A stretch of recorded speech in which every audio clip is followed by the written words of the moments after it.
तो 0 से पाई पर -1 और 2 पाई पर +1, तो 2 पाई +1 हो गया, यानी पाई पर -1 पुट करूंगा तो -1, 2 पुट करूंगा तो +1, 3 पुट करूंगा तो -1, यानी ये वाली वैल्यू कभी 0 नहीं हो रही है, ये वाली वैल्यू कंटिन्यू चलती जा रही है मेरे साथ, ठीक है ना। ये 1 पाई 2 पाई। अब साइन n की वैल्यू 1 पुट करोगे साइन 2 पाई, साइन 2 पाई कितना होता है 0, n के लिए 2 पुट करोगे तो कितना आ जाएगा साइन 4 पाई, तो साइन 4 पाई, फिर साइन 3 पुट करोगे तो साइन 6 पाई, तो 2 पाई 4 पाई 6 पाई, तो ये वाली वैल्यू 0 हो जाएगी, तो ये वाली कंप्लीट वैल्यू मेरी यहाँ पर 0 हो रही है। और ये वाली वैल्यू मेरी क्या हो रही है, ये वाली वैल्यू मेरी 0 अभी नहीं हो रही है, तो लेकिन ये वाली वैल्यू मेरी आ क्या रही है, ये वाली वैल्यू मेरी आ रही है n, ये 0 पुट करने पे cos 2 पाई यानी 1 पुट करने पे 2 पाई, 2 पुट करने पे 4 पाई, यानी हमेशा -1 के मल्टीपल में आ रही है ये -1, है ना। तो -1 का मल्टीपल आ रहा है, तो मैं इसको आराम से t² से t² काट के इस माइनस को हटा दूंगा, और यहाँ पर मेरे को जो मिल रहा है ये 2 पाई से 2 पाई भी चला जाएगा, तो मुझे bn की वैल्यू मिल रही है -k1, ये वाला 2 से ये 2 चले जाएंगे, और बाई n पाई, ये मिला मुझे bn -k1 बाई n पाई। अब इसको फुरियर सीरीज में कैसे सब्सटीट्यूट किया जाएगा ये आप नोट कर लो यहाँ पर। तो आप फुरियर सीरीज में कैसे लिखेंगे, ये n तो 0 था, अब फुरियर सीरीज फाइनली अब यहाँ लिखने की बारी आ गई है, ये तो a0 की वैल्यू और ये वाली टर्म 0 हो गई, अब bn की वैल्यू लिखना है, तो क्या हो गई फुरियर सीरीज, a0 की वैल्यू हो गई मेरी कितनी, मैं लिखता हूँ, मेरे फंक्शन की फुरियर सीरीज हो गई f ऑफ t बराबर k1/2, ये हो गया a0 माइनस k1/पाई साइन ओमेगा टी, ये कब आया साइन ओमेगा नॉट टी, जब n इक्वल टू मैंने 1 पुट किया, ठीक है, माइनस अब 2 पुट कर दूंगा, n पाई था ना, k1/n pi sine n omega not T, अब 2 पुट कर दो तो minus k1/2 pi sine 2 omega not T. इस तरीके से ये पूरी फुरियर सीरीज चलती रहेगी। तो स्टूडेंट्स एक अच्छी बात इसमें मैं आपको बताता हूँ, आगे चलते चलते साइन 3 साइन 4 आएगा, कांस्टेंट आएगा, एक एफ ऑफ टी में बेटा एक ऐसा भी फंक्शन आ रहा है जिसमें देखो लिखा है k1/पाई साइन ओमेगा नॉट टी, यानी कि ये जो वेव फॉर्म है, इस वेव फॉर्म में एक ये वाला कंपोनेंट भी है, और इस कंपोनेंट को हम बोलते हैं फंडामेंटल साइन कंपोनेंट, जिसमें साइन की एक ही फ्रीक्वेंसी है। यहाँ 2 ओमेगा नॉट टी फिर 3 ओमेगा नॉट टी वो हार्मोनिक्स हैं, मतलब जो आगे आएंगे वो हार्मोनिक्स हैं, और ये भी डीसी कंपोनेंट है, तो डीसी हार्मोनिक है। हम फर्दर जब भविष्य में 5th सेमेस्टर में पढ़ाई करेंगे तो हम कुछ चीज़ें पढ़ते हैं जिसको हम बोलते हैं डिस्टॉर्शन फैक्टर जी, और साथ में टोटल हार्मोनिक डिस्टॉर्शन। ये जो चीज़ें होती हैं डिस्टॉर्शन फैक्टर और हार्मोनिक डिस्टॉर्शन, इसका जन्म फुरियर सीरीज से ही होगा। आई होप ये वाली बात भी तुमको समझ में आ गई है ये, लेकिन आपको बस मैंने यूं ही बता दिया है कि एक फुरियर सीरीज में, किसी भी फंक्शन की फुरियर सीरीज में कहीं ना कहीं साइनोसाइडल कंपोनेंट या कोसाइडल कंपोनेंट छुपा रहता है। अभी इस वाले फंक्शन को देखो ध्यान से, इस फंक्शन को देखने पे तुमको क्या दिखाई दे रहा है, इस फंक्शन को देखने पे साफ साफ दिखाई दे रहा है कि तुम आराम से यहाँ से लेकर 0 से लेकर 2/t फंक्शन को 2 पार्ट में डिवाइड कर सकते हो। एक करोगे 0 to t/2, तो मैं ऐसे लिख लेता हूँ 0 to t/2, और एक फंक्शन देखो 0 से t/2 1 वैल्यू तक जा रहा है ना, फिर t/2 नहीं बेटा t/4 तक, 0 से लेके t/4 तक ये ऐसा जा रहा है, फिर t/4 से लेकर 3t/4 तक ये यहाँ से लेकर नीचे तक जा रहा है कि नहीं।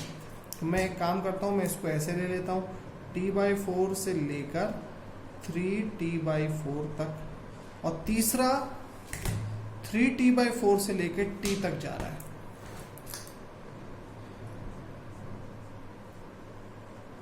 तो ये जो फंक्शन, ये जो वेव फॉर्म है, ये वाली जो वेव फॉर्म है, ये ट्रिपल टाइम चेंज हो रही है 3 बार। तो मैंने इसलिए उसको 3 बार लिखा। ये है मेरा f1 ऑफ t, एक ये है मेरा f2 ऑफ t, और ये है मेरा f3 ऑफ t। ओके, अब f1t, f2t, f3t की वैल्यू क्या है? तो सीधा सीधा समझ में आता है, पहले वाले का परपेंडिकुलर अपॉन बेस 1/t/4 यानी 4/t इंटू टी। तो ये हो रहा है 4 बाई, मेरा पेन ही गड़बड़ करने लगा अब, 4/t इंटू टी प्लस सी। तो यहाँ पर मैं सी निकाल के नहीं बता रहा हूँ, आप निकाल लीजिएगा प्लस सी। वैसे वो 0 आने वाला है क्योंकि ओरिजिन से स्टार्ट कर रहे हैं। तो 4/t इंटू टी मेरा 0 से t/4 हो गया फंक्शन, समझ में आ गया। अब f2t क्या होगा? t/4 से 3t/4 तक। यहाँ से लेकर यहाँ तक, यहाँ से लेकर यहाँ तक के फंक्शन की वैल्यू मुझे अगर निकालनी है तो देखो कितना आसान है। मैं इस लाइन की इक्वेशन निकालने की कोशिश करता हूँ। तो इस पॉइंट की वैल्यू y = mx + c, या तो ऐसे लगा सकते हो तो tan थीटा आपकी बार थोड़ा सा उल्टा लग जाएगा ये।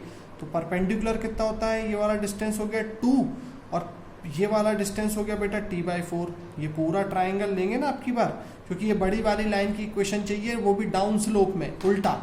तो tan स्लोप आ जाएगा माइनस में, और कोई बात नहीं है। y = -mx + c।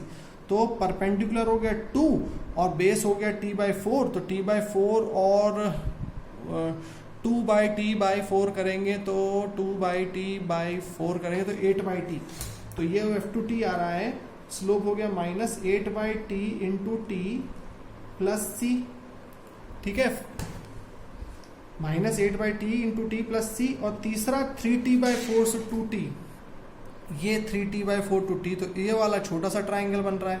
तो इस ट्राइंगल का tan थीटा क्या है? परपेंडिकुलर, यानी ये डिस्टेंस कितना हो गया 1 अपॉन बेस, ये डिस्टेंस कितना हो गया t/4। तो ये वाला फिर से हो रहा है 4/t इंटू टी। अब बस प्लस सी दोनों के पता करने हैं। अब सी कैसे पता करते हैं वो देखते हैं।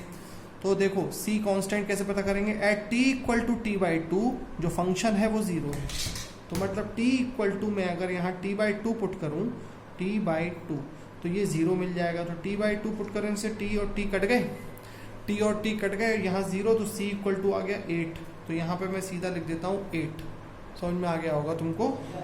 और यहाँ पर क्या हो रहा है? 4/t इंटू टी प्लस सी। अब यहाँ का भी c पता करना है। तो t = 0 पुट करते हैं। t = 0 पुट करने पर फंक्शन की वैल्यू भी 0 है, तो फंक्शन की वैल्यू 0। या फिर t = 3t/4 पुट करने पर फंक्शन की वैल्यू है -1। तो दोनों तरीके से निकाल सकते हैं। 3t/4 पुट करूँगा तो ये -1 मिलेगा, यहाँ 1 तो 0 आ जाएगा। और यहाँ पर t पुट करने पर, t = 0 पुट करने पर t = t4 at t = capital T function is 0। तो एट t = t फंक्शन 0। तो t से t कट गए, c = आ गया -4। 3t/4 से भी वही आ रहा है कि नहीं, वो एक बार चेक कर लेता हूँ। 3t/4, t = 3 into t/4 put करूँगा तो t से t कट जाएंगे, तो यहाँ पे बचेगा 3 और 3t/4 पे है यहाँ पर -1। तो ये यहाँ जाके हो जाएगा बिल्कुल सही। दोनों तरीके से -4 ही आ रहा है और वही आना चाहिए। तो ये आपने देखा कि किस तरह मैंने फंक्शन को लिखा। थोड़ा सा टिपिकल होता है स्टूडेंट्स इस तरीके से, लेकिन यही मैथमेटिकल कंप्लीट प्रोसेसेस होती हैं, है ना। तो इसमें आपको कई बार क्या होता है, इसको कई लोग सिंपल उसमें भी कर सकते हैं। सिंपल जैसे 0 to t/4 और t/4 to t/2 और फिर f(t) डिफाइन कर लिया। लेकिन हमने अभी फिलहाल कंप्लीट फंक्शन डिफाइन किया है। समझ में आ गया आपको? अब इसके आगे आप कंटिन्यू यहाँ से और उसको कर पाएंगे। इसमें आप इसको जैसा मैंने आपको सिखाया है, इसमें half wave symmetry, full wave symmetry पहचानने की कोशिश करना है। वीडियो लेंदी हो गया है आज, 48 मिनट्स हो रहे हैं। स्क्वायर वेव बहुत इंपॉर्टेंट है, बुक लेके आइए और नेक्स्ट डाउट क्लास में अपन डिस्कस कर सकते हैं इसको। और अभी फिलहाल इसको हम अभी एंड करते हैं ना। Thank you.